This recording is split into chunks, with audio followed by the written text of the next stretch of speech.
In the late 1950s, a new drug began earning the trust of doctors and families in dozens of countries. It was prescribed to relieve morning sickness during pregnancy and also helped people who had trouble sleeping. Everything pointed to a modern, safe, reliable medication.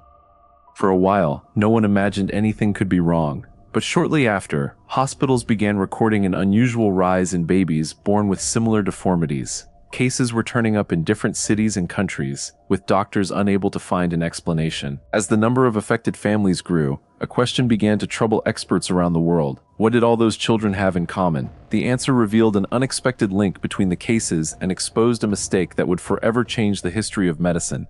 It's estimated that more than 10,000 babies were born with severe malformations after exposure to the same drug during pregnancy, making this episode one of the largest pharmaceutical disasters ever recorded. At first, the cases seemed to have no connection to one another. A baby would be born with a severe deformity at one hospital. Days later, a similar case would turn up in a distant city. To doctors, everything pointed to isolated events. But as the months went by, that pattern started drawing attention. In different countries, newborns were showing very similar abnormalities, something rare to happen with such frequency. Families sought answers, but no one could explain why it was happening. Many mothers had gotten proper prenatal care, followed medical advice, and had seemingly ordinary pregnancies. And yet their children were born with similar conditions. At the time, tracing the origin of a problem this size was a huge challenge. Hospitals shared little information with one another, and each new case seemed like just one more isolated record. Even so, some doctors decided to look beyond appearances. Instead of just examining the children, they started investigating what the mothers had in common during their pregnancies. That's when one detail kept coming up. In report after report, many women recalled having taken the same medication to ease their nausea or help them sleep better. At first, this information didn't raise much concern. After all, the drug was prescribed by doctors, sold in dozens of countries, and considered safe. But as more records came in, the coincidence became harder to ignore. Researchers began comparing medical records, interviewing families, and gathering information from various places around the world. The further the investigation went, the more one single name kept showing up in the records. Bit by bit, the suspicion stopped being a simple hypothesis and started pointing toward an answer no one wanted to accept. The name that kept turning up in the medical records was thalidomide. Launched in late 1957 in West Germany, the drug quickly earned a reputation as a modern, reliable option. In numerous countries, it was sold with ease and prescribed to relieve morning sickness during pregnancy, as well as to help people who had trouble sleeping. For thousands of women, taking that pill felt like just another routine medical recommendation. Even so, researchers knew they couldn't jump to conclusions yet. Finding the same drug mentioned in different reports raised strong suspicion, but it wasn't enough to prove it was behind those births. They needed to go back in time and understand how thalidomide had made its way into doctors' offices and pharmacies so quickly. The story began a few years earlier, in a lab belonging to the pharmaceutical company Chemie Grünenthal, located in the city of Stolberg, in what was then West Germany. In 1954, company researchers succeeded in synthesizing a new substance that drew attention for its calming effects. Leading the research was Heinrich Muchter, a German doctor, pharmacologist, and chemist who had been a member of the Nazi Party and worked for the regime during World War II.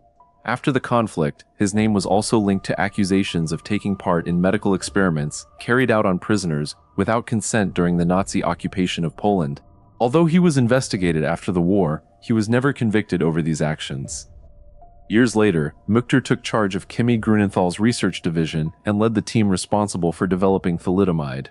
At the time, few imagined that the drug created under his supervision would become the centerpiece of one of the biggest disasters in the history of the pharmaceutical industry. After initial testing, Grünenthal filed a patent for the new drug and began its first clinical studies. In 1956, the substance became an ingredient in a medication called Gripex, used to treat respiratory symptoms. During this period, doctors noticed that many patients also reported a fairly strong sedative effect. Shortly after, a new possibility emerged. The company noticed the substance seemed to relieve the nausea common in early pregnancy. Even though there were no specific clinical studies on pregnant women to confirm its safety, this use began to gain traction. In October 1957, thalidomide was launched in West Germany under the brand name Conergan.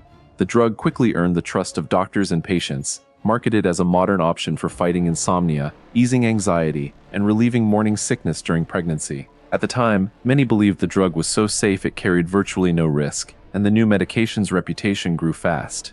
In 1958, it was licensed in the United Kingdom, and it went on to reach dozens of other countries, often under different brand names. In many places, buying it was so easy that a prescription wasn't even required. Confidence in the drug ran so high that few professionals questioned its safety. For thousands of pregnant women, taking that pill was part of their routine and seemed like a responsible choice, recommended by doctors and widely accepted by the scientific community of the time. But while thalidomide was gaining ground in hospitals and pharmacies around the world, a silent problem was starting to emerge. In different cities, doctors began recording an unusual number of babies born with very similar deformities. At first, the cases seemed isolated, and there was no reason to think they were all part of the same story. Still in 1958, health professionals in West Germany began noticing that this kind of occurrence was repeating with unusual frequency. Since the cause of the problem was completely unknown, several theories emerged. Some experts even believed the nuclear tests carried out during those years might be affecting fetal development. Others suspected genetic factors, infections, or even some disease not yet identified. For nearly 3 years, doctors and researchers tried to find an answer. The investigation moved slowly. At the time, hospitals shared little information with one another. There were no systems capable of comparing thousands of medical records, and no one imagined that a widely prescribed drug could be linked to the cases. On top of that, thalidomide was taken in the early months of pregnancy, while the consequences only became visible many months later, at birth. That time lag made the connection even harder to spot. While new families kept being affected, thalidomide continued to be prescribed in dozens of countries. Its reputation remained untarnished, and doctors kept recommending the drug, believing it to be a safe option for relieving morning sickness and treating insomnia. It wasn't until November 1961 that the pieces of this puzzle began falling into place. Working independently, German pediatrician Widukind Lenz and Australian obstetrician William McBride reached the same conclusion. There was a strong link between taking thalidomide in early pregnancy and the rise in congenital deformity cases. The revelation had an enormous impact. The drug that for years had been presented as a symbol of safety and innovation became a warning to the entire medical community. The evidence was so consistent that, before the year was out, the drug started being pulled from the market in several countries, but for thousands of families, the decision came too late. In the United Kingdom, where thalidomide had been licensed in 1958, roughly 2,000 babies were born with deformities linked to the drug. Many didn't survive their first months of life. The survivors and their families faced a long battle for recognition and compensation.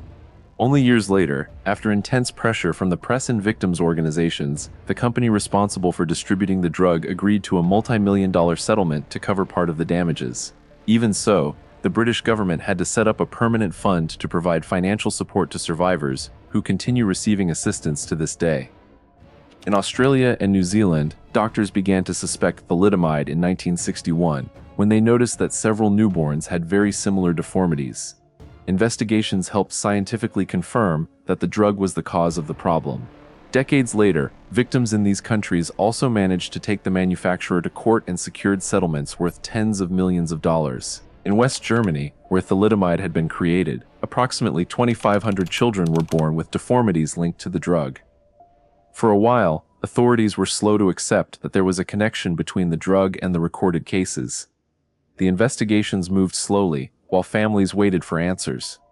In East Germany, on the other hand, the situation was different. The drug was never approved for use there, and there are no records of children affected by thalidomide on that side of the country. In the United States, the story took a different path thanks to the decision of a single person. Pharmacologist Francis Oldham Kelsey of the United States Food and Drug Administration, known as the FDA, the agency responsible for authorizing drugs for sale in the country, resisted pressure from the pharmaceutical industry in 1958 and refused to approve thalidomide, believing there still wasn't enough evidence of its safety. That decision prevented a tragedy of massive proportions in the country. Although some pregnant women received the drug during clinical trials, and at least 17 children were born with deformities linked to the substance, the number was far smaller than in other countries. For her work, Kelsey received an honor from President John F. Kennedy and came to be recognized as the woman who kept the disaster from being even bigger. The thalidomide case marked one of the biggest wake-up calls in the history of medicine. It's estimated that more than 10,000 children across different countries were affected during pregnancy. Many other pregnancies also suffered complications linked to the drug. Beyond its impact on thousands of families, the case completely changed how new drugs came to be evaluated before reaching the public. In many countries, safety testing requirements became far more rigorous. Stricter rules also emerged for monitoring possible side effects after new drugs hit the market. Interestingly, the story of thalidomide didn't end there. Years later, researchers discovered that, when used under medical supervision and in very specific situations, it could help treat certain diseases. Today, its use is allowed only in select cases, with strict monitoring and extremely rigid rules to prevent any risk during pregnancy. Decades have passed since this case came to light, but its story is still remembered in universities, hospitals, and research centers around the world. What once seemed like just another modern medication ended up showing how trust alone can never substitute for careful testing and constant oversight. Thanks to the lessons left behind by this investigation, millions of people today use medications that go through evaluation processes far more rigorous than those that existed back then. Even so, the story of thalidomide remains a reminder that even products created to help can bring unexpected consequences when their effects aren't fully understood. If you haven't subscribed to the channel yet, take this moment to subscribe and turn on notifications. That way, you won't miss the next documentaries about real stories that shape the world. If you found this story remarkable, in the next video we'll investigate another real case that also changed the way the world came to view the safety of food, medications, and everyday products. After all, some of history's greatest tragedies began in a way nobody ever saw coming,